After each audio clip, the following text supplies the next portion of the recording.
retrouve pour une nouvelle vidéo et aujourd'hui je vais vous représenter le Millennium Falcon. Du coup je crois que c'était de 2015 mais moi je l'ai eu en 2017 car j'avais déjà un et j'hésitais à le prendre ou pas et du coup je l'ai quand même pris pour les personnages. Donc on a Han Solo vieux, Finn, Rey, Chewbacca, BB-8, un Kanji Club member et Tatsulish. Donc là on va commencer par le vaisseau et ensuite je vous présenterai les figurines. Voici le vaisseau, donc franchement c'est le Millennium, il est exactement comme dans le 7 et dans le 8 j'ai pas vu de modification donc c'est cool. Il vous fait les deux films en même temps et j'espère le 9 pour pas en racheter encore un autre avec d'autres modifications, par exemple de tourelle ou de ce style. Donc bon, je vous l'avais déjà présenté, donc là bien sûr mon ennemi la poussière s'en est chargé un peu. Donc j'adore les détails, donc vu qu'il est beaucoup plus rouillé du coup dans le 7 et dans le 8 il y a des détails de rouille, un peu plus gris clair, un peu de rouge, un petit peu de dark tan. Après il y a les tiges, donc il y a la nouvelle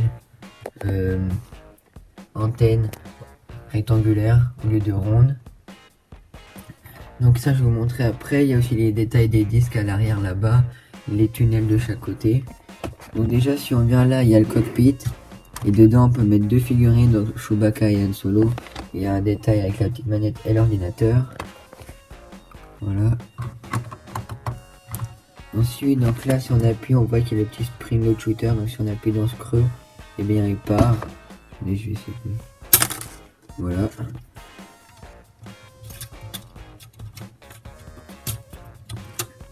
Donc ça, c'est vraiment super beau. Donc ça, c'est ce que j'ai aimé dans ce nouveau Millennium. C'est pas comme l'ancien.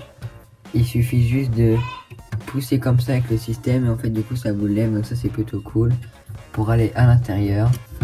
Donc là ce que je vais faire, je vais vous reprendre après que j'ai ouvert le vaisseau. Donc là je vais pouvoir vous montrer l'intérieur, enfin vous remontrer parce que peut-être que vous avez déjà vu. Donc là nous avons la salle avec la table holographique avec la nouvelle pièce que je trouve magnifique. Et bien sûr j'avais fait aussi une vidéo comparaison avec l'autre pour vous montrer. Du coup si vous la revoulez que je la refasse la vidéo, dites-le moi en commentaire et je vous la referai.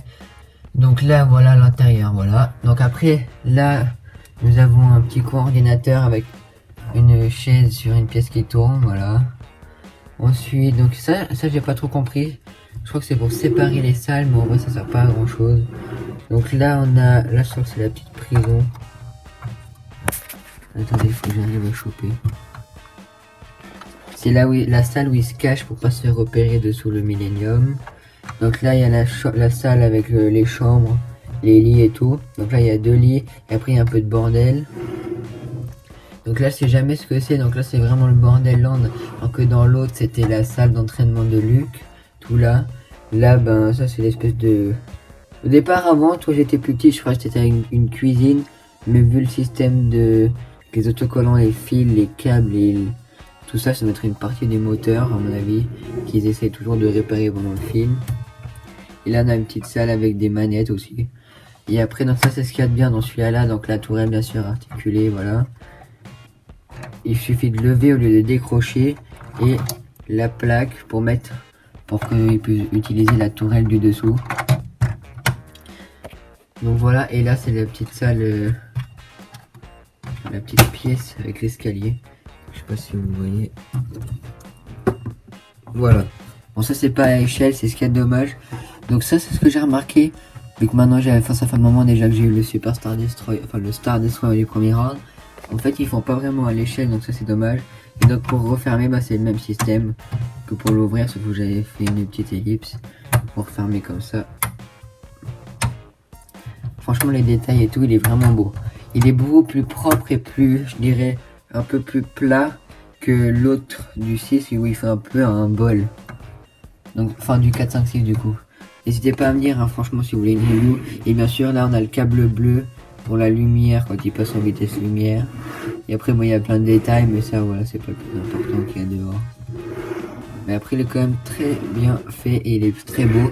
Et bien sûr il y a les 4 pieds dessous avec la tourelle. Donc là on va passer au personnage. C'est par le Kanji Club Member. Donc voilà, c'est une figurine qui est du coup exclusive à ce set comme Tatsulish. Après on l'a pas beaucoup vu dans le film mais après quand même il est bien fait.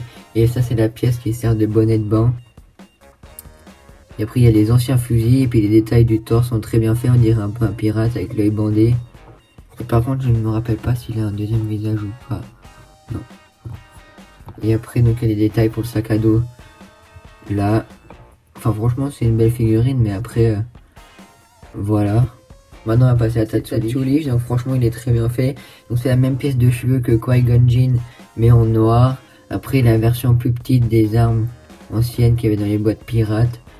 Et après, les détails de son visage, du torse et tout, est très très bien fait. Hein. Rien à dire. Et après, il a un deuxième visage, il me semble, énervé. Ouais, voilà.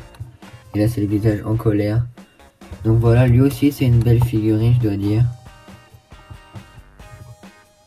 Voilà, donc là, je vous ai présenté pour moi les deux moins importants de la boîte. Maintenant, on va passer à BB8. Petit BB8, donc lui, j'ai pas trop traîné dessus. Vous avez déjà vu, je pense, 12 000 fois, même vous le possédez. Donc ça sert pas à grand chose. Bon, après, c'est toujours le même, donc il est pas exclusif du tout. Hein. Avec le détail des disques et tout. Et son visage. Et la tête qui n'est pas pareil que le BB9. Voilà. Maintenant, on va passer à Finn avec sa veste, bien sûr, qui n'est pas déchirée. Voilà, avec son visage, sa coupe de cheveux, le petit pistolet blaster. Et la veste, du coup, de Poe Dameron. Et l'autre visage un peu inquiet. Voilà, donc après, franchement, il est très très bien. Mais il y a beaucoup d'autres façons pour l'avoir, donc c'est pas que dans le Millennium que vous allez pouvoir l'avoir. Maintenant, on va passer à l'autre jour dans la review que je vous avais refait du ATM6. Donc il y a la tenue Jedi, la tenue là sur Jakku dans ce Millennium, et la tenue de Rey Training dans Actua Island Training que je vous ai aussi fait à la review. Donc là, ils avaient fourni son petit pistolet que Han Solo lui donne, sa coupe de cheveux avec les 3 boules. Donc voilà. Et après, bah, c'est toujours le même visage, en colère.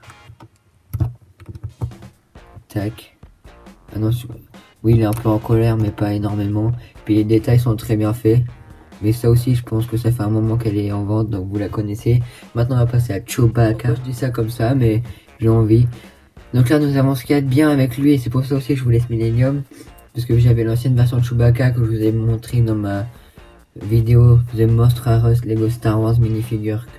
Voilà.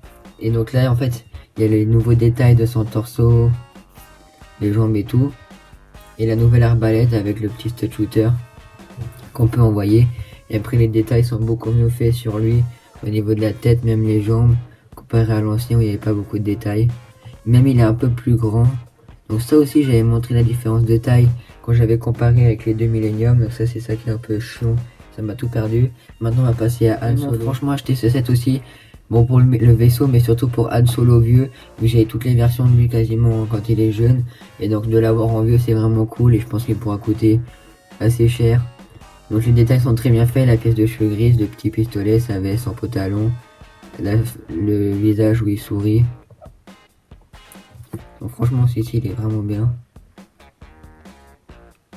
Et après il y a des détails, là aussi, sa tête un peu normale, voilà. Et des détails à l'arrière de la veste, qui sont plutôt bien faits, les plis.